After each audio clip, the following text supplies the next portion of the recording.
It's back, and it's more self-righteous than ever. That's right, as we reach autumn 2022, the next incarnation of Extinction Rebellion's never-ending crusade to get their way is upon us. Meat might not be on the menu, but performative protest certainly is, this time with an added twist. For a week in September starting today, XR will once again be on the streets of the UK, be that lying down, glued down, or locked to various objects. And don't worry, they have a new theme. Dissatisfied with simply demanding the news cycle's attention with stunts, disruption, and intolerant narrow-mindedness, this latest incarnation, the so-called Festival of Resistance, doesn't just want to advocate immediate and extreme changes to life as we know it. Having already in various forms presented the UK government with a series of or else demands, and been disappointed not to be taken as seriously as they would like, XR has now moved on to trying to blow past the inconvenient obstacle of not being able to jump up and down on the levers of power at will by trying to persuade the population that the very systems of government, our constitutional monarchy, built on hundreds of years of trial, error, and English common law, needs to go. If this seems worryingly radical, it is, and should come as no surprise. One way or another, XR has been agitating after the reformation or replacement of our political system, likely aware that it was never going to browbeat the government into a societal revolution on the scale that it desires. The political classes may be to varying extents sympathetic to a green upheaval, but even they have blanched at the prospect of what would be required to enact XR's vision for achieving, among other things, net zero. As such, politicians and our political institutions are now impediments to XR's vision of progress.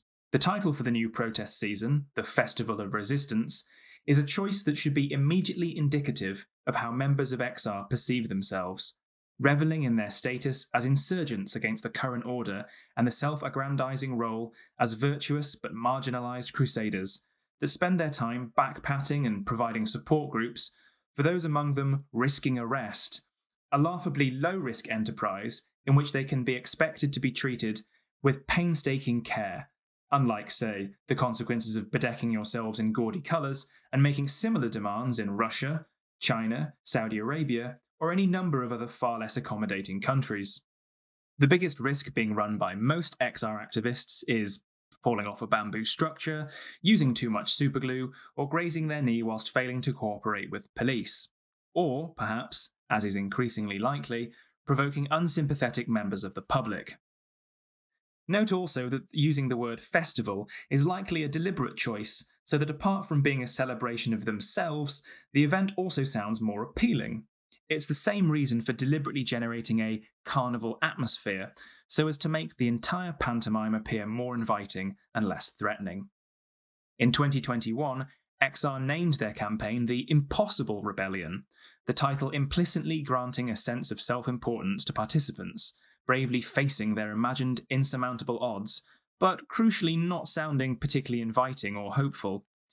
It was at least as bad as choosing "It's already too late, act now" as one of their key messaging slogans for that year. To give them their dues, XR is increasingly well organised, recruiting and training on a consistent basis and dividing up their lines of effort into what participants may be willing to contribute. Apart from turning up to a protest, they invite donations, as apart from paying for all the arts and crafts supplies, XR actively gives money to its supporters to get them to events, although it does preference underrepresented and or marginalised communities for this, which should be an ideological red flag. Volunteers are asked to do everything from being stewards, supporting those arrested by attending police stations, and running occupation campsites, to more specific skills, content creation, costume design, mechanics, cooks, and all manner of other things. If XR were a military, these would be enablers or a form of combat support, the necessary platform providing for the frontline activists out there fighting the good fight.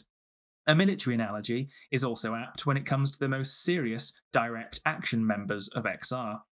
Those chosen few that will take on these most disruptive of stunts, which are in most cases crimes, have a special status, a form of non-lethal kamikaze, knowing that they go to almost certain arrest and limp-wristed prosecution, certain of their ascendance to a higher plane for their daring self-sacrifice. It might go some way to explaining the deliberate, beatific calm expressed by those, for example, smashing windows with sledgehammers, in the same way that the Japanese attempted to instill an attitude of bliss and calm upon the pilots being sent to their doom.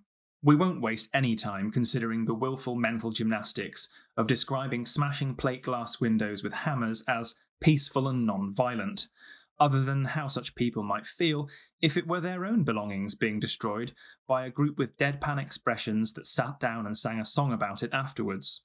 I mean, how far can you take that logic? Enter the bank and calmly bear the manager to the ground, peacefully and non-violently pressing a pillow over his face for participating in the financial system that you so detest? XR is also adaptive, attempting to absorb the lessons of previous campaigns into their planning for the next. In public and private forums, they are busy when not in the news, trying to explore ways to become more effective and more efficient, whilst simultaneously trying to avoid compromise by the authorities and compartmentalizing information where possible. They even have their own secure messaging system now, which utilizes a server hosted in Switzerland that they pointedly highlight as being carbon neutral in order to forestall criticism. This presumably also means that their laptops and phones are not made from rare earth minerals in overseas factories and are powered by good intentions.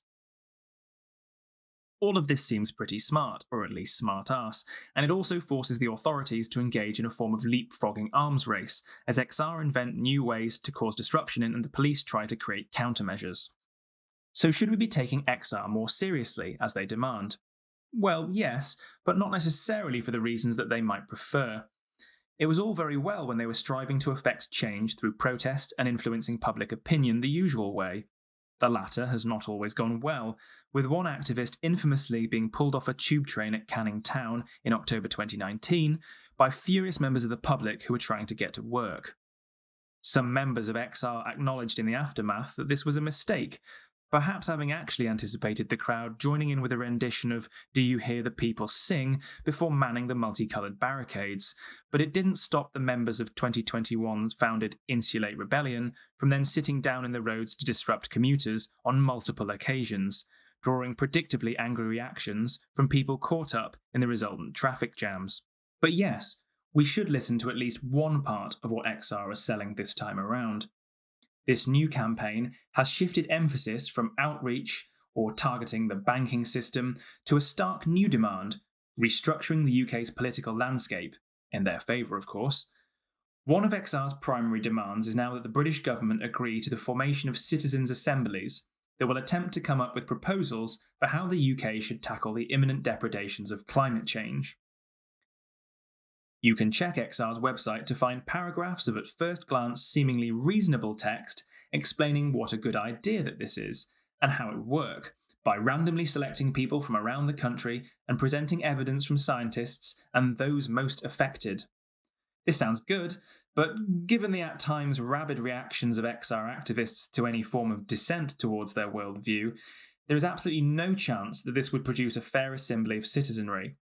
Even if the selection process weren't rigged and some semblance of truly balanced representation were achieved, does anybody think that that state of affairs would be allowed to last? Or that the presentation of evidence wouldn't just be a parade of things for XR devotees to nod along to as they attempt to emotionally blackmail the various panels with the most woeful versions of lived experiences that they can find? Skipping past the high-minded references to Athenian civilization being the birthplace of citizens' assemblies, the assertion that randomly selected citizens will not have political debts or similar constraints are obvious nonsense that I'm not sure XR themselves must really believe. Everyone has a set of political opinions one way or another, especially in the bitterly polarised time that we find ourselves in, and XR members obviously do. They're trying to create assemblies in order to facilitate their own agenda. On top of this, the same page detailing all of what I've said gives you an insight into their political undercurrents, as they fulminate about the unfairness of the two-party system. A trail of breadcrumbs that, with only a little research and observation, soon unveils all manner of bitter feelings in regard to rejoining the EU, achieving racial justice, dissolving borders, and other edifying neo-progressive or socialist ideologies. In any case, the devil is in the wording. XR has 3 demands attached to this festival of resistance, the third of which reads, Government must create and be led by the decisions of a citizens' assembly on climate and ecological justice. The quiet part is out loud in that sentence. XR will absolutely expect such assemblies to be informing policy, and by so doing to subvert or supplant the existing political process. Also, what's this about random selection? To quote XR's own explanation, the random selection is done in a way that ensures the Citizens' Assembly reflects our whole country in terms of characteristics like gender, age, income, and ethnicity. And random selection means no particular group and no particular view is overrepresented or able to dominate the assembly.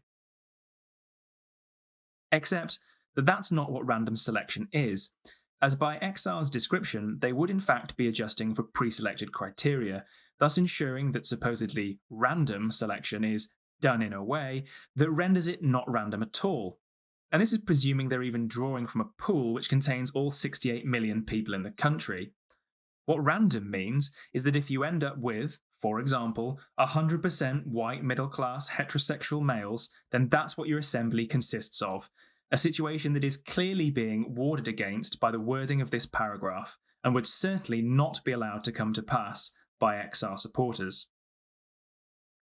XR's rationale for this foray from rebellion into revolution is an intention to empower ordinary citizens, but in practice it is likely to be a mechanism not for harnessing the power of the people, but of bypassing the majority.